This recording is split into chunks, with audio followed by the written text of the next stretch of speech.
Hallo und herzlich willkommen zu einem neuen Video zu den Fragen des Tests Leben in Deutschland. Heute beschäftigen wir uns mit den Fragen 101 bis 120. 101. Gewerkschaften sind Interessenverbände der a. Jugendlichen, b. Arbeitnehmer und Arbeitnehmerinnen, c. Rentner und Rentnerinnen, d. Arbeitgeber und Arbeitgeberinnen, b. Arbeitnehmer und Arbeitnehmerinnen. 102. Womit kann man in der Bundesrepublik Deutschland geehrt werden, wenn man auf politischem, wirtschaftlichem, kulturellem, geistigem oder sozialem Gebiet eine besondere Leistung erbracht hat? Mit dem a. Bundesadler, b. Bundesverdienstkreuz, c. Vaterländischen Verdienstorden, d. Ehrentitel Held der Deutschen Demokratischen Republik, b. Bundesverdienstkreuz. 103. Was wird in Deutschland als Ampelkoalition bezeichnet? Die Zusammenarbeit a. der Bundestagsfraktionen von CDU und CSU, b. von SPD, FDP und Bündnis 90 Die Grünen in einer Regierung, c. von CSU, Die Linke und Bündnis 90 Die Grünen in einer Regierung, d. der Bundestagsfraktionen von CDU und SPD, b. von SPD, FDP und Bündnis 90 Die Grünen in einer Regierung. 104. Eine Frau in Deutschland verliert ihre Arbeit. Was darf nicht der Grund für diese Entlassung sein? a. Die Frau ist lange krank und arbeitsunfähig. b. Die Frau kam oft zu spät zur Arbeit. c. Die Frau erledigt private Sachen während der Arbeitszeit. d. Die Frau bekommt ein Kind und ihr Chef weiß das. d. Die Frau bekommt ein Kind und ihr Chef weiß das. 105. Was ist eine Aufgabe von Wahlhelfern, Wahlhelferinnen in Deutschland? a. Sie helfen alten Menschen bei der Stimmabgabe in der Wahlkabine. b. Sie schreiben die Wahlbenachrichtigungen vor der Wahl. c. Sie geben Zwischenergebnisse an die Medien weiter. d. Sie zählen die Stimmen nach dem Ende der Wahl. d. Sie zählen die Stimmen nach dem Ende der Wahl. 106. In Deutschland helfen ehrenamtliche Wahlhelfer und Wahlhelferinnen bei den Wahlen. Was ist eine Aufgabe von Wahlhelfern, Wahlhelferinnen? a. Sie helfen Kindern und alten Menschen beim Wählen. b. Sie schreiben Karten und Briefe mit der Angabe des Wahllokals. c. Sie geben Zwischenergebnisse an Journalisten weiter. d. Sie zählen die Stimmen nach dem Ende der Wahl. d. Sie zählen die Stimmen nach dem Ende der Wahl. 107. Für wie viele Jahre wird der Bundestag in Deutschland gewählt? a. 2 Jahre, b. 4 Jahre, c. 6 Jahre, d. 8 Jahre, b. 4 Jahre. 108. Bei einer Bundestagswahl in Deutschland darf jeder wählen, der a. in der Bundesrepublik Deutschland wohnt und wählen möchte, b. Bürger, Bürgerin der Bundesrepublik Deutschland ist und mindestens 18 Jahre alt ist, c.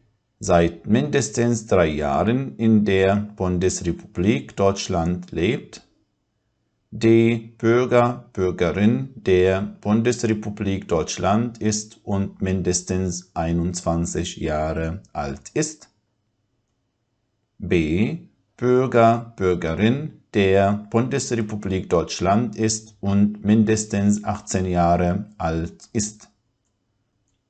109. Wie oft gibt es normalerweise Bundestagswahlen in Deutschland? A. Alle 3 Jahre, b. Alle 4 Jahre, c. Alle 5 Jahre, d. Alle 6 Jahre, b. Alle 4 Jahre. 110. Für wie viele Jahre wird der Bundestag in Deutschland gewählt?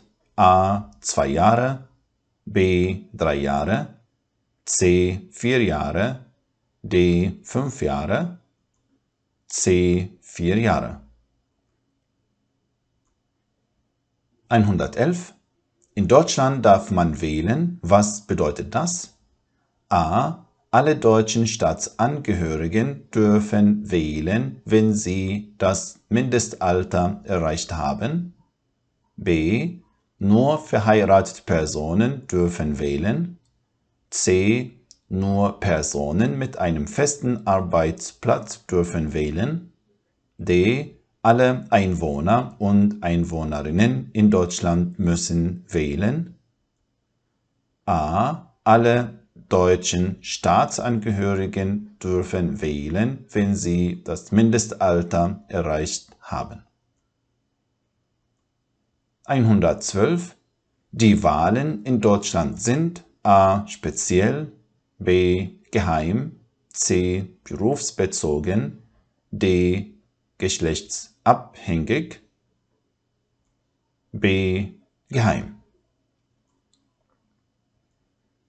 113. Wahlen in Deutschland gewinnt die Partei, die a. die meisten Stimmen bekommt, b. die meisten Männer mehrheitlich gewählt haben, c. die meisten Stimmen bei den Arbeitern, Arbeiterinnen bekommen hat, d. die meisten Erststimmen für ihren Kanzlerkandidaten, ihre Kanzlerkandidatin erhalten hat, a. die meisten Stimmen bekommt. 114. An demokratischen Wahlen in Deutschland teilzunehmen ist a. eine Pflicht, b. ein Recht, c. ein Zwang, d. eine Last, b. ein Recht. 115. Was bedeutet aktives Wahlrecht in Deutschland? A. Man kann gewählt werden. B. Man muss wählen gehen. C. Man kann wählen. D. Man muss zur Auszählung der Stimmen gehen. C. Man kann wählen. 116. Wenn Sie bei einer Bundestagswahl in Deutschland wählen dürfen, heißt das a. aktive Wahlkampagne, b. aktives Wahlverfahren, c. aktiver Wahlkampf, d. aktives Wahlrecht, d. aktives Wahlrecht. 117. Wie viel Prozent der Zweitstimmen müssen Parteien mindestens bekommen, um in den Deutschen Bundestag gewählt zu werden? A. 3%, b. 4%, c. 5%, d. 6%, c. 5%. 118. Was regelt das Wahlrecht in Deutschland? A. Wer wählen darf, muss wählen. B. Alle, die wollen, können wählen. C. Wer nicht wählt, verliert das Recht zu wählen. D. Wer wählen darf, kann wählen. D. Wer wählen darf, kann wählen. 119. Wahlen in Deutschland sind frei. Was bedeutet das? A. Alle verurteilten Straftäter, Straftäterinnen dürfen nicht wählen. B. Wenn ich wählen gehen möchte, muss mein Arbeitgeber, meine Arbeitgeberin mir frei geben. C. Jede Person kann ohne Zwang entscheiden, ob sie wählen möchte und wen sie wählen möchte. D. Ich kann frei entscheiden, wo ich wählen gehen möchte. C. Jede Person kann ohne Zwang entscheiden, ob sie wählen möchte und wen sie wählen möchte. 120. Das Wahlsystem in Deutschland ist ein A. Zensuswahlrecht, B. Dreiklassenwahlrecht, C. Mehrheits- und Verhältniswahlrecht, D. Allgemeines Männerwahlrecht, C. Mehrheits- und Verhältniswahlrecht. Das war's für heute. Bis zum nächsten Mal. Tschüss.